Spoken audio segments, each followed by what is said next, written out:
Donc, ici, on va parler de saut. Hein? Donc, différentes façons de sauter inévitablement en gymnastique. Là, tu vas nous parler, tu vas nous présenter 6 sauts qui sont pas mal utilisés dans plusieurs contextes, à la poutre, en réception, entre autres. Donc, comment je fais ça? Qu'est-ce que je fais? Qu'est-ce que je travaille? Ben là, dans le fond, on va voir 6 progressions. Donc, la première, c'est le saut droit. Donc, on va partir les bras aux oreilles. On va venir fléchir les genoux en descendant les bras. Puis ensuite, quand que je viens de déplier mes genoux, je viens monter mes bras aux oreilles. Puis ensuite, je termine avec une belle réception, les bras devant. Puis les genoux là, qui viennent fléchir un peu pour amortir. Puis ensuite, je me remets en position droite. C'est important de bien synchroniser le mouvement des bras avec l'extension des jambes. Souvent, on va avoir des gens qui vont, par exemple, lancer les bras trop tôt avant de déplier. Fait qu'on saute moins haut dans ce cas-là. Donc, ici, comme ça, j'imagine. Puis, on déplie. Exact. Puis là, comme dans les déplacements, ce qui est important, c'est de venir pointer les pieds dans les airs. Ça va nous aider à avoir plus de hauteur, mais là, ça s'est fait de façon naturelle. Là. Okay. Mais oui, effectivement, on vient pointer les orteils pour avoir un peu plus de hauteur. Okay. Donc ça, c'était le saut droit? Oui. OK. Donc ensuite, il y a le saut groupé, fait que ça va être les mêmes étapes que le saut droit. Donc, on part les bras oreilles, on fléchit, puis ensuite, on va monter les bras jusqu'ici pour venir attraper nos genoux qui vont être au niveau du nombril. Puis on va faire la même réception qu'avec le saut droit. Donc, on plie.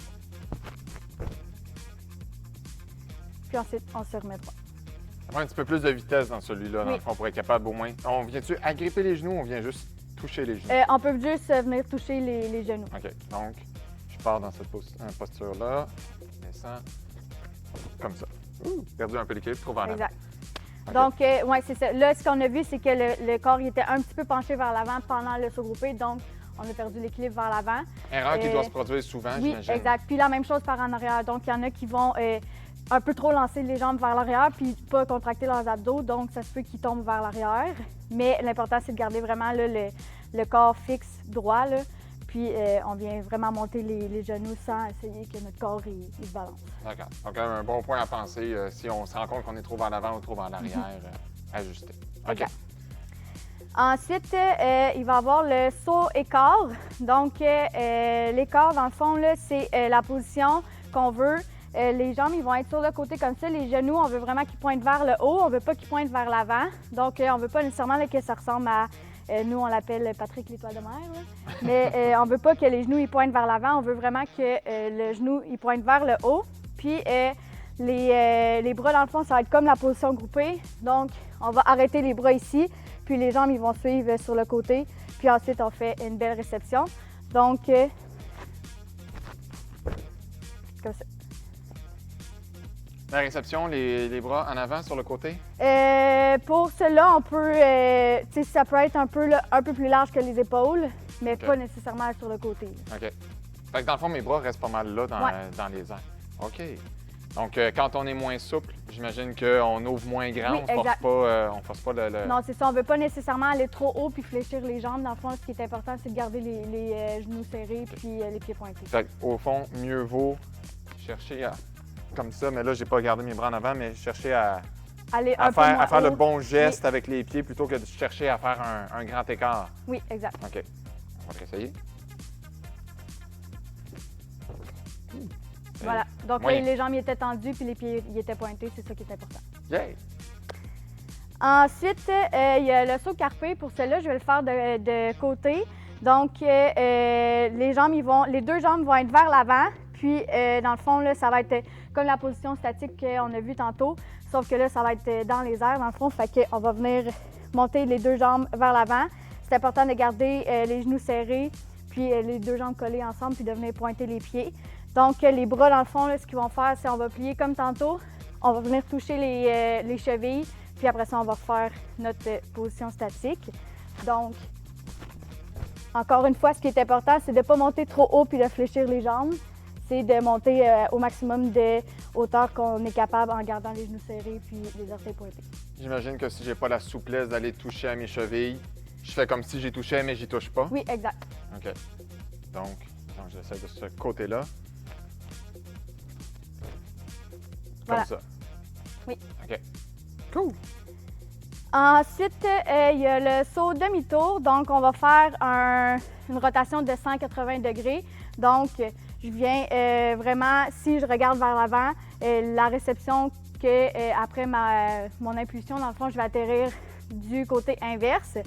Donc, c'est les mêmes actions que le saut droit. Fait que pendant notre impulsion, nos bras ils vont venir aux oreilles. Mais je vais créer une petite rotation avec mes hanches pendant mon impulsion, ce qui va me faire rotationner. Donc, et je fais une belle réception des genoux pliés. Un mot important que tu as dit, les hanches qui amorcent la rotation. On va avoir tendance probablement à vouloir tourner avec les bras quand on va faire ça. Probablement que c'est ce qui va m'arriver. Mais il faut vraiment travailler à tourner. Oui, avec exact. les Parce que si on lance un peu les bras sur le côté, ça va nous emmener à notre centre de gravité, il va un peu se débalancer. Ça va nous emmener à un peu perdre l'équilibre. On va essayer ça. Oh! Voilà. Raté la réception, mais c'était pas si pire, je pense. Oui, exact. OK. Dans le fond, là, ça se fait que les épaules y aillent un petit peu penchées sur le côté. Fait que c'est ça qui fait qu'on perd l'équilibre à la fin. D'accord. Donc, ce qui est important, là, c'est de garder, essayer un axe vraiment là, droit pour pas occasionner de perdre d'équilibre. OK. Puis ensuite, il y a la vrille, donc, ou le saut-tour, dans le fond. Fait que c'est comme le demi-tour, mais on rajoute une autre rotation. Donc, ça va être une rotation complète. Encore une fois, ça va être la même chose avec les bras. On vient fixer ici, puis c'est vraiment les hanches qui vont nous aider dans la rotation, puis on atterrit ici après. Il va y avoir un côté qui est plus facile que l'autre. Pour le demi-tour, on peut travailler les deux côtés. Si on voit qu'on est à l'aise dans le tour complet, on peut le faire aussi, mais probablement qu'il va y avoir un côté plus à l'aise que l'autre. Donc, on vient. Celui-là est plus difficile. Probablement que l'angle, elle va briser là, à un moment donné. Oui, probablement, parce qu'on va chercher à exagérer pour finir exact. la rotation. On exagère les hanches. Là. Parfait. On va l'essayer.